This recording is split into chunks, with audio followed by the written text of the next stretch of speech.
So let's have a look at this morning's papers, shall we? And we'll start with the Daily Mail, the front page of the Mail today, addressing Boris Johnson directly, calling him just Boris and urging the Prime Minister to help get Britain flying again. The paper quotes furious business chiefs, it says, who say that 14-day quarantines are wrecking trade prospects. That's just another twist on this whole quarantine situation that we're discussing in depth here on Breakfast this morning. Take a look at the Times. It's leading on the BBC's new Director General, the big boss, Tim Davie, that the corporation needs to be cut down to size.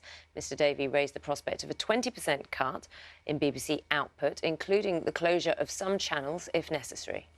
The Guardian is reporting today that Boris Johnson is facing mounting pressure over the appointment that was been suggested last week of the controversial former Australian Prime Minister Tony Abbott as a post-Brexit trade advisor.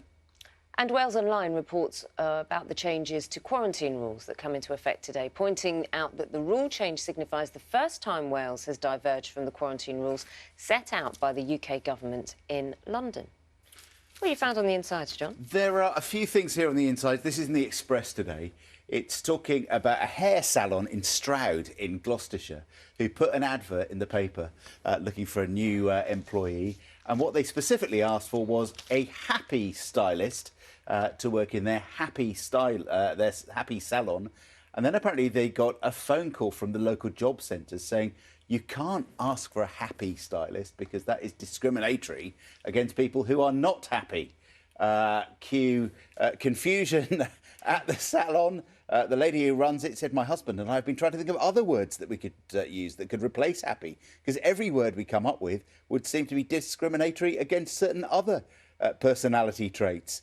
Well, the Department for Work and Pensions has now said that the staff have made a mistake at the job centre and they can ask for a happy hairdresser after all. Approachable, personable. But that's discriminatory against people who are not approachable or not personable. Luckily, it's all right. And we don't have to be happy here. Never. Do you have any cats? No. Got a dog. Why'd you say it like that? Oh, I don't like cats.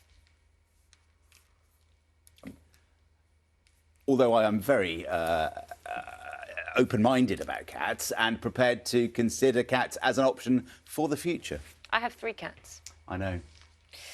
So, cat owners fall into one of 5 categories, ranging from the conscientious caretakers to the freedom defenders. This is a study published in Frontiers in Ecology and the Environment, and researchers found that UK cat owners range in type. So it's the ones that are concerned about wildlife and their impact on wildlife. I'm one of those. I have a very murderous cat, and she gets rid of her collars and she brings in all sorts, and I'm scared to go downstairs in the morning. You're sometimes. not selling cats to me now. No, and then I have one who literally, we had a mouse in the house who literally ran under the cat, looked up, the cat just looked down and then just walked to the food bowl and let the mouse do what it wants. So anyway, it's quite interesting. Most owners oppose the idea of keeping them inside to prevent hunting. However, only one of the owner types viewed hunting as a positive. The rest might be interested in reducing it. So we're caring people on the whole. You love your cats, don't you? I do love dogs too. Quick story here in the Mail this morning. See this plant pot. Plant pot doesn't really do it justice. There's just been on the side of this house somewhere in the UK in a mystery location for some time. The owners thought, might try and sell that, might get 100 quid for it or something like that at auction. So even that's a lot for a plant pot. It turns out it's worth 15 grand, they reckon. It was some sort of Chinese emperor's vase from the 19th century. And yeah, not surprisingly now, they're going to sell it. What was the plant in it? Well, I don't know. I don't know that was worth anything. Don't be Catnip.